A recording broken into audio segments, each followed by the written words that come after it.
Hello students, welcome to my YouTube channel college math point.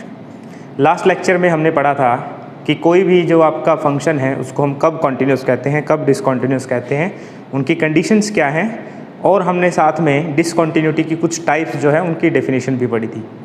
आज हम क्या करेंगे, जो हमारी डिसकॉन्टीन्यूटी की टाइप्स हैं उनमें से कुछ एक टाइप्स के हम जो एग्जाम्पल्स हैं उनको समझने की कोशिश करेंगे। सबसे पहला एग्जाम्पल जो हम ले रहे हैं वो है डिसकॉन्टीन्यूटी ऑफ फर्स्ट काइंड का एक एग्जाम्पल ले रहे हैं हम। डिसकॉन्टीन्यूटी ऑफ फर्स्ट काइंड कि हमारी जो फर्स्ट काइंड की डिसकॉन्टीन्यूटी है उसका एक एग्जाम्पल। पहले हम ट्राई करते हैं समझने की कि डिसकॉन्टीन्यूटी ऑफ फर्स्ट काइंड होती क्या है। कोई भी फंक्शन उसको हम कहेंगे कि उस फंक्शन की डिसकॉन्टीन्यूटी है ए के ऊपर फर्स्ट काइंड की, अगर आपकी उस फंक्शन की लिमिट ए के ऊपर लेफ्ट हैंड भी एग्जिस्ट करे, राइट हैंड भी एग्जिस्ट करे, लेकिन वो जो दोनों लिमिट्स हैं वो लिमिट्स आपकी इक्वल ना हो। तो इसके लिए हम फंक्शन कंसीडर करते हैं, let F X is equal to, ये फंक्शन हम कंसीडर करते हैं mod of X by X, अगर एक्स आपका 0 नहीं है तो, अदरवाइज अगर एक्स 0 है तो फंक्शन की वैल्यू है 1। अब हम क्या करेंगे, इसमें एक बार लेफ्ट हैंड लिमिट निकालेंगे और एक बार राइट हैंड लिमिट 0 के लिए। So limit x approaches to 0 from left hand limit है ये एफ एक्स। अब क्योंकि ये लेफ्ट से अप्रोच कर रही है तो इसका मतलब है कि जो x की वैल्यू है वो 0 के बहुत नज़दीक है लेकिन लेफ्ट से है, यानी कि 0 के बराबर नहीं है। तो एफ एक्स क्या आ जाएगा, अगर 0 के बराबर नहीं है तो mod of x by X, और लिमिट आ जाएगी आपकी x approaches to 0 from left. फिर इसको हम किसके इक्वल लिख सकते हैं, limit h approaches to 0 mod of 0 minus h divided by 0 minus h। आप जानते हैं जब हम लेफ्ट हैंड लिमिट को इवेल्युएट करते हैं तो पुट करते हैं x को 0 माइनस h, और जब x आपका अप्रोच करेगा 0 को तो इस रिलेशन से क्या आ जाएगा, h भी अप्रोच करेगा आपका 0 को। So this is further equal to limit h approaches to 0 mod of minus h by h, this is further equal to h by minus h limit h approaches to 0, और ये cancel होके आ जाएगा minus. Similarly अब हम निकालेंगे right hand limit, इसमें होगा आपका limit x approaches to 0 from right f of x। Similarly ये आ जाएगा limit x approaches to 0 from right mod of x by x। इसको हम आगे लिख सकते हैं कि limit h approaches to 0 plus h, क्योंकि अब हम राइट हैंड लिमिट इवेल्युएट कर रहे हैं तो फिर हम क्या करेंगे 0 प्लस h रखेंगे डिवाइडेड बाय 0 प्लस h, और ये आ जाएगा limit h approaches to 0 h by h मतलब कि 1। अब हम देख रहे हैं कि हमारी लेफ्ट हैंड लिमिट जो है वो आई थी -1, राइट हैंड लिमिट जो है वो आ गई +1। इसका मतलब कि दोनों लिमिट तो एग्जिस्ट करती हैं लेकिन वो आपस में इक्वल नहीं है। So therefore F X is not continuous at x is equal to 0। और यहाँ जो डिसकॉन्टिन्यूटी है वो किस काइंड की है, फर्स्ट काइंड की। नेक्स्ट एग्जाम्पल हम लिख रहे हैं डिसकॉन्टिन्यूटी ऑफ सेकेंड काइंड का। सेकेंड काइंड की डेफिनेशन क्या कहती थी कि जो आपकी फंक्शन की लेफ्ट हैंड लिमिट है या राइट हैंड लिमिट है, दोनों में से कोई एक ना एग्जिस्ट करे या दोनों ही ना एग्जिस्ट करें, तो इस कंडीशन में हम कहते थे कि जो फंक्शन है आपका वो डिसकॉन्टिन्यूअस होगा और डिसकॉन्टिन्यूटी जो होगी सेकेंड काइंड की होगी। हम मान लेते हैं जो फंक्शन है हमारा F X, this is 2 raise to the power 1 by X, अगर x आपका 0 नहीं है तो, और अगर x आपका 0 है, इसको आप कुछ भी मान लीजिए, से दिस इज इक्वल टू 1। अब हम क्या करते हैं, इसमें राइट हैंड लिमिट निकालने की ट्राई करते हैं। Limit x approaches to 0 from right f of x, ये आ जाएगा limit x approaches to 0 from right f of x की जगह आ जाएगा 2 raise to the power 1 by X, और फर्दर हम इसको लिख सकते हैं ऐसे limit h approaches to 0 2 raise to the power 1 by 0 plus h। कैसे पुट कर देंगे x को 0 प्लस h से, अब जैसे ही x आपका 0 को अप्रोच करेगा h भी अप्रोच करेगा 0। तो ये आ गया limit h approaches to 0 2⁻1/h। अब इसको समझिए ज़रा, अगर h 0 को अप्रोच करेगा तो 1/h अप्रोच करेगा इनफाइनाइट को, और 2⁻∞ अप्रोच करेगी इनफाइनाइट को। इसका मतलब क्या हुआ, इस फंक्शन की राइट हैंड लिमिट जो है वो एग्जिस्ट नहीं करती, तो इसका मतलब यहाँ जो डिसकंटिन्यूटी है वो सेकंड काइंड की है। So therefore f(x) is not continuous at x is equal to 0, और ये किस टाइप की डिसकंटिन्यूटी है, सेकंड काइंड की। नेक्स्ट हम एग्जांपल लिख रहे हैं डिसकंटिन्यूटी की जो अगली टाइप है, रिमूवेबल डिसकंटिन्यूटी। इसमें क्या था कि आपकी फंक्शन की लिमिट तो एग्जिस्ट करती थी, लेकिन वो फंक्शन की उस पॉइंट के ऊपर जो वैल्यू आती थी उसके बराबर नहीं होती थी। तो इस एग्जांपल में हम फंक्शन कंसीडर कर रहे हैं, let f(x) is equal to sine 2x/x, अगर x आपका 0 नहीं है तो, अदरवाइज इट इज़ 1, अगर x की वैल्यू 0 है तो हम इसको 1 कहते हैं। अब हम लिमिट निकालते हैं। Now limit x approaches to 0 f(x), limit x approaches to 0 sine 2x/x। अगर x को हम 0 पुट करेंगे यहाँ तो साइन 0 0, नीचे 0 0/0 फॉर्म बन जाएगी। तो इसको हमें क्या करना पड़ेगा, लिमिट x अप्रोचेज टू 0 2 से मल्टीप्लाई करेंगे और 2 से ही इसको डिवाइड करेंगे। ठीक है, ये 2 कांस्टेंट है, इसको हम पहले लिख देंगे, limit x approaches to 0 sine 2x/2x, और ये फार्मूला हमें पता है ये किसके इक्वल होता है, 1 के। तो ये लिमिट आ गई हमारी 2 × 1 इज इक्वल टू 2 आ गई। लेकिन f की वैल्यू 0 के ऊपर तो 1 दे रखी है, which is not equal to 1। इसका मतलब क्या हुआ कि फंक्शन की लिमिट तो एग्जिस्ट कर रही है, लेकिन f(0) के इक्वल नहीं आ रही। तो इसका मतलब therefore f(x) is not continuous at x is equal to 0, और ये डिसकंटिन्यूटी की कौन सी टाइप है, रिमूवेबल डिसकंटिन्यूटी। लेकिन but f(x) can be made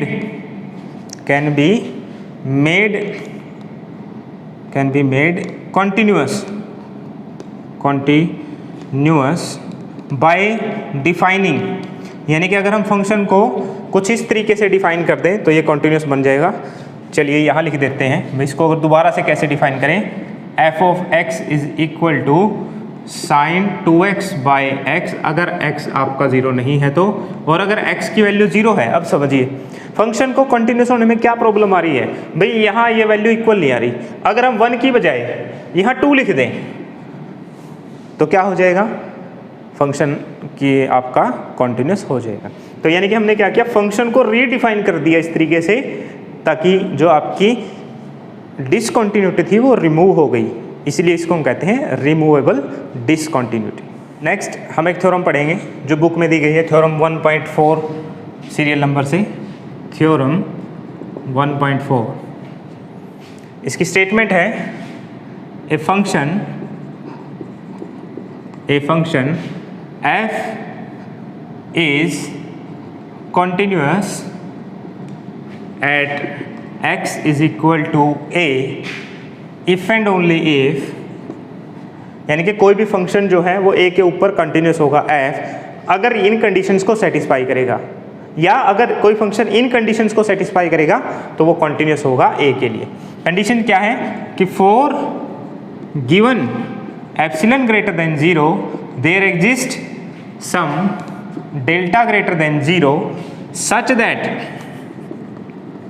mod of f(x1) minus f(x2),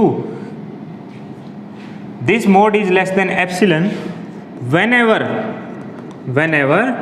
x1 comma x2 belongs to the open interval a minus delta to a plus delta। चलिए proof लिखते हैं इसका। हाँ जी, पहले हम मान लेते हैं let f is continuous at x is equal to a। Prove क्या करेंगे कि अगर आपके पास कोई भी एप्सिलॉन दिया गया है तो उस एप्सिलॉन के लिए हम एक ऐसा डेल्टा ढूंढ सकते हैं सच दैट जो इस कंडीशन को सेटिस्फाई करे। और हम मान लेते हैं, यहीं पर लिख देते हैं, and epsilon greater than 0 be given. हमने ये मान लिया। अब क्योंकि एप्सिलॉन 0 से बड़ा है, सो नाउ एप्सिलॉन बाई 2 भी ओब्वियसली क्या होगा, 0 से बड़ा होगा, क्योंकि एप्सिलॉन जो है वो आपका 0 से बड़ा है। अब हम क्या करते हैं, जो कॉन्टिन्यूस फंक्शन की डेफिनेशन है उसको याद करते हैं कि कोई भी फंक्शन है उसको कॉन्टिन्यूस कब कहते थे, कि गिवन एप्सिलॉन ग्रेटर देन 0 के लिए आपको एक डेल्टा ग्रेटर देन 0 मिल जाए, सच that mod of F x minus F of a is less than epsilon whenever mode of x minus a is less than delta. तो यहाँ एप्सिलॉन के लिए आप मान लीजिए एप्सिलॉन बाई 2 है एप्सिलॉन के लिए, so then by definition of continuity, continuity की डेफिनेशन क्या कहेगी, there exist a delta greater than 0 such that mod of F of x minus F of a is less than, अब मैं epsilon की जगह ले रहा हूं epsilon by 2 is less than epsilon by 2 whenever mod of x minus a is less than delta, whenever mod of x minus a is less than delta।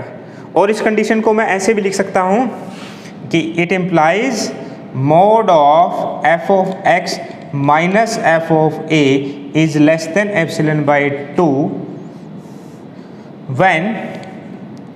whenever a minus delta is less than x is less than a plus delta। एक ही बात है, ये inequality की property से हो जाएगा। It implies, या और इसको मैं दोबारा ऐसे भी लिख सकता हूँ कि mod of F of x minus F of a is less than epsilon by 2 whenever x belongs to the open interval a minus delta to a plus delta. देखो इस कंडीशन का यही तो मतलब है कि एक्स आपका कहाँ से बिलोंग करे, ए माइनस डेल्टा और ए प्लस डेल्टा के बीच में से, यानी कि इस ओपन इंटरवल से। यानी कि हमने प्रूव कर दिया कि जब भी मैं कोई इसमें से नंबर उठाऊंगा x, वो इस कंडीशन को सेटिस्फाई करेगा। अब हमें प्रूव करना था कि जब भी x1 और x2 इस ओपन इंटरवल से आए, ओपन इंटरवल हमने ढूंढ दिया, तो अब हम क्या करते हैं, मान लेते हैं let x1 x2 belong to this open interval a minus delta a plus delta. So इनके लिए हमें प्रूव करना है ये। सो नाउ हम निकाल लेते हैं mod of F of x1 minus F of x2। इसको हम फर्दर ऐसे लिख सकते हैं कि mod of F of x1 minus F of A plus F of A. Just मैंने क्या किया, इस इनइक्वालिटी के अंदर यहाँ जो रिलेशन था इसके अंदर मैंने क्या किया, एफ ऑफ ए को ही ऐड कर दिया और एफ ऑफ ए को ही सब्ट्रैक्ट कर दिया। दिस इज लेस देन और equal to mod of F of x1 minus F of A plus mod of F of A minus mod of F of x2 by triangle inequality की mod of x plus y is less than और equal to mod of x plus mod of y, and this can be further written as mod of F of x1 minus F of A plus, देखो इसमें से minus common लेंगे तो ये बन जाएगा F of x2 minus F of A, और क्योंकि मोड है तो माइनस दोबारा से प्लस हो जाएगा, तो F of x2 minus F of A. अब यहाँ आ जाइए, जो भी x इसमें बिलोंग करता है उसके लिए ये प्रॉपर्टी होल्ड करती है। अब x को थोड़ी देर के लिए मान लीजिए x1, क्योंकि ये इसमें बिलोंग करता है, तो F of x1 minus F of A का मोड जो है वो लेस हो गया एप्सिलॉन बाई 2 से, ये रहा। तो इसका मतलब this is less than epsilon by 2। Similarly x की जगह x2 रखेंगे यहाँ, दिस इज लेस देन, यानी कि एप्सिलॉन बाई 2 ये आ गया एप्सिलॉन से, यानी कि this is less than epsilon. कब, जब भी आपका x1 x2 बिलोंग करता है इस ओपन इंटरवल में। यही तो हमें प्रूव करना था। सो बस लास्ट में लिखेंगे hence mode of F of x1 minus F of x2 is less than epsilon whenever x1 x2 belongs to the open interval a minus delta to a plus delta। अभी हमने क्या किया, f को continuous मानना a के ऊपर और इस कंडीशन को प्रूव कर दिया। अब हम क्या करेंगे, कन्वर्सली प्रूव करेंगे। कन्वर्सली इस कंडीशन को ट्रू मानेंगे और f को प्रूव करेंगे कि a के ऊपर ये कॉन्टिन्यूस है। कन्वर्सली सपोज दैट क्या मानेंगे कि for given epsilon greater than 0 there exist a delta greater than 0 such that कि mod of f of x1 minus f of x2 is less than epsilon whenever x1 x2 belongs to the open interval a minus delta से a plus delta। इस condition को हमने true मान लिया। Prove क्या करना है कि f आपका कॉन्टिन्यूस है। अब कॉन्टिन्यूस के लिए हम क्या मानेंगे, सबसे पहले तो एप्सिलॉन चूज करेंगे। Let epsilon greater than 0 be given however small it में भी, चाहे कितना ही छोटा एप्सिलॉन अपने दिमाग से सोचेंगे।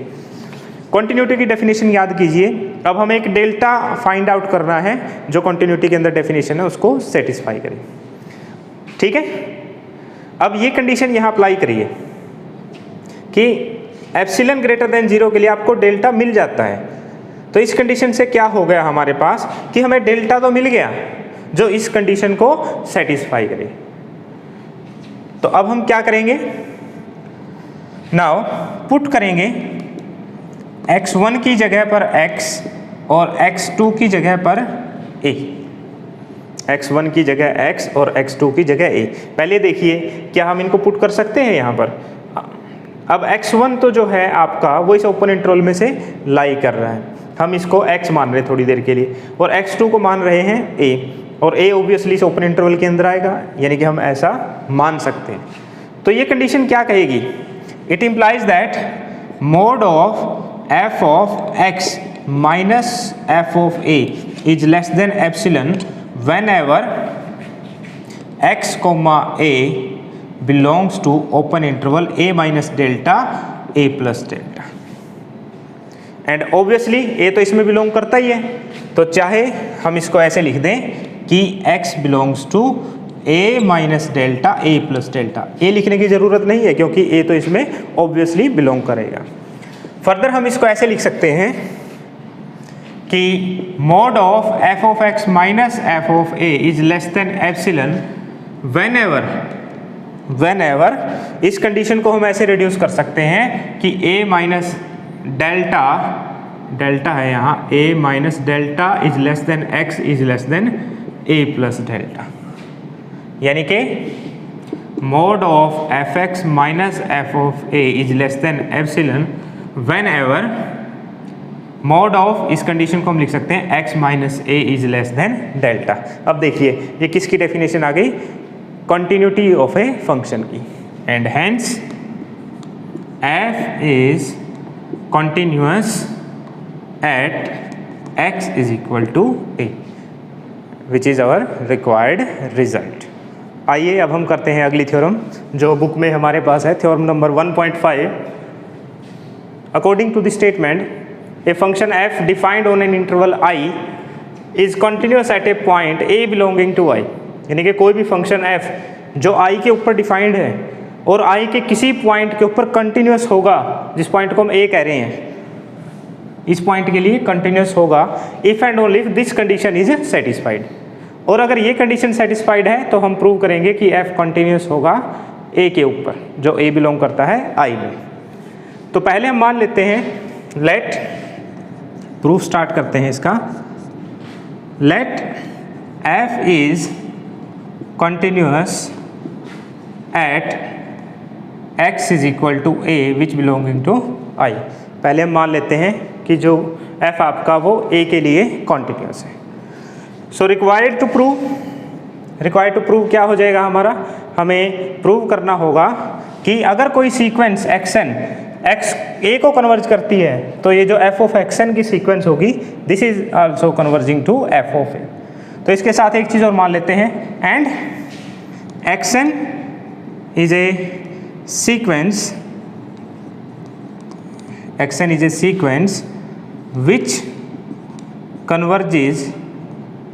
which converges to a। दो चीज़ें हमने मान ली कि भाई f आपका कंटिन्यूअस है a के ऊपर, दूसरा हमने मान लिया कि xn कन्वर्ज करती है a को। तो रिक्वायर्ड टू प्रूव हमारा क्या बन गया कि जो ये सीक्वेंस है f of xn, this sequence converges to f of a। इसको हम प्रूव करेंगे। तो इसको प्रूव करने के लिए हम क्या करेंगे, डेफिनेशन अप्लाई करेंगे कन्वर्जेंस की। उसके लिए पहले हम एक एप्सिलॉन चूज करेंगे। Let epsilon greater than 0 be given. मान लेते हैं हमें कोई एप्सिलॉन दिया गया है जो 0 से बड़ा है। अब देखिए हमने मानना है कि f कंटिन्यूस है a के लिए। So then by definition of continuity there exist a delta greater than 0 such that, हमें एक डेल्टा मिलेगा ग्रेटर देन 0 जो किस कंडीशन को सेटिस्फाई करेगा कि f of x minus f of a, इसका जो मोड है this mode will be less than epsilon when ever mod of x minus a is less than delta. ठीक है। अब क्योंकि xn कन्वर्ज कर रहा है a को, तो अगर हम एप्सिलॉन की जगह डेल्टा चूज करें, सिंस xn सीक्वेंस जो है ये कन्वर्ज कर रही है a को, so therefore there exist a positive integer m such that कि mod of xn minus a will be less than epsilon for all m is greater than और equal to n is greater than और equal to m। ये definition है convergent sequence की। अब इन दोनों चीज़ों को कंबाइंड करके देखिए। यहाँ हम क्योंकि एप्सिलॉन की जगह डेल्टा मान रहे थे, तो ये डेफिनेशन हम डेल्टा के ऊपर अप्लाई करेंगे, ये आएगा डेल्टा। इस रिलेशन को और इसको कंबाइंड करके देखिए। ये कहता है कि जितने भी आपके n है जो m से बड़े हैं, m के बराबर हैं, उनके लिए xn माइनस a का मोड जो है, डिफरेंस का जो मोड है वो डेल्टा से कम है। और ये कहता है वो वाले x जिनका a के साथ डिफरेंशियल मोड ले, जिनका डेल्टा से कम है ये मोड, तो इनके लिए ये डिफरेंस एप्सिलॉन से कम है। अगर हम यहाँ से n x की जगह इसमें xn पुट कर दें तो ये हो जाएगा mode of xn minus a is less than delta. किसके लिए? For all n greater than और इक्वल टू m के लिए। इसको हम कह देते हैं 1, इसको हम कह देते हैं 2। यहाँ हम लिख देंगे using relations 1 and 2 we have, क्या हो गया हमारे पास कि mod of f of xn minus f of a is less than epsilon for all n is greater than और इक्वल टू m के लिए। और ये किसकी डेफिनेशन आ गई? कन्वर्जेंस ऑफ ए सीक्वेंस की। And hence the sequence f of xn converges to f of a। यही हमें प्रूव करना था एक तरफ से। कन्वर्सली वी सपोज दैट अब हम मानेंगे कि xn converges to a implies that f of xn also converges to a। और रिक्वायर्ड टू प्रूव अब हमारा क्या होगा? f is continuous at a।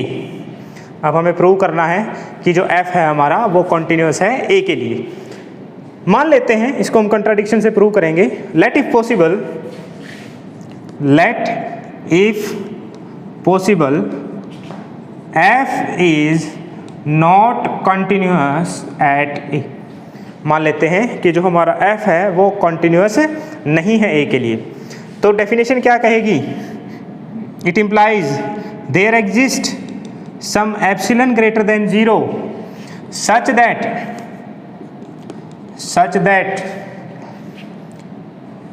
that for all delta greater than 0 there exists a x satisfying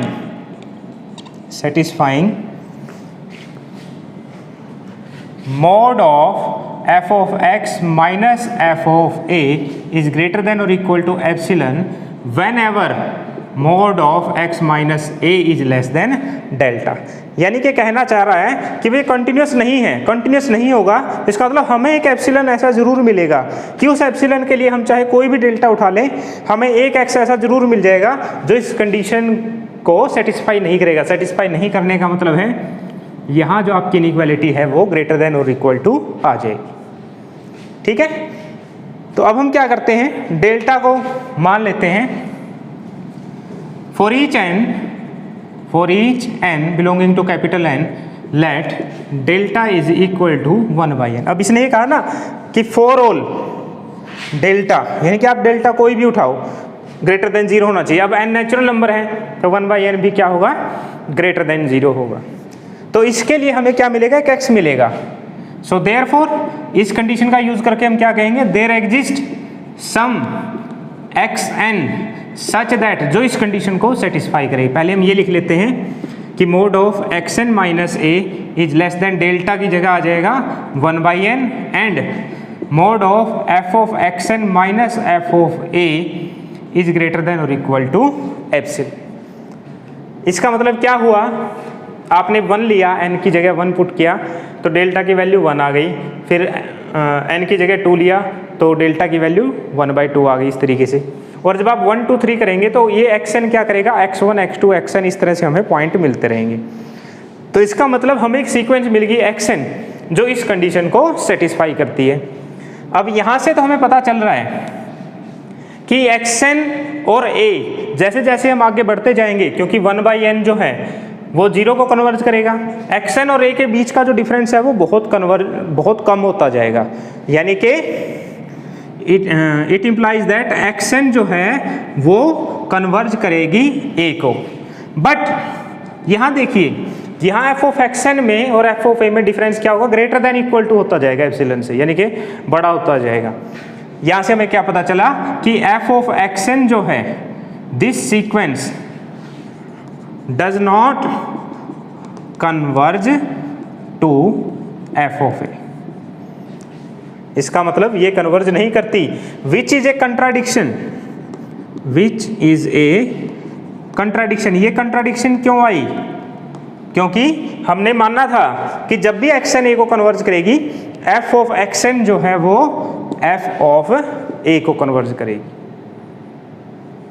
लेकिन हमने तो क्या कर दिया, एक ऐसी सीक्वेंस निकाल दी जिसमें f ऑफ xn जो है, जो xn है वो तो a को कन्वर्ज करती है, लेकिन f ऑफ xn जो है वो f ऑफ a को कन्वर्ज नहीं करती। तो ये कंट्राडिक्शन क्यों आई, जो हमने सोचा था वो गलत था। Hence our supposition is wrong, hence our supposition is wrong and therefore f is continuous at a। इसका मतलब f जो होगा वो a के ऊपर कंटिन्यूअस होगा। And this completes the proof.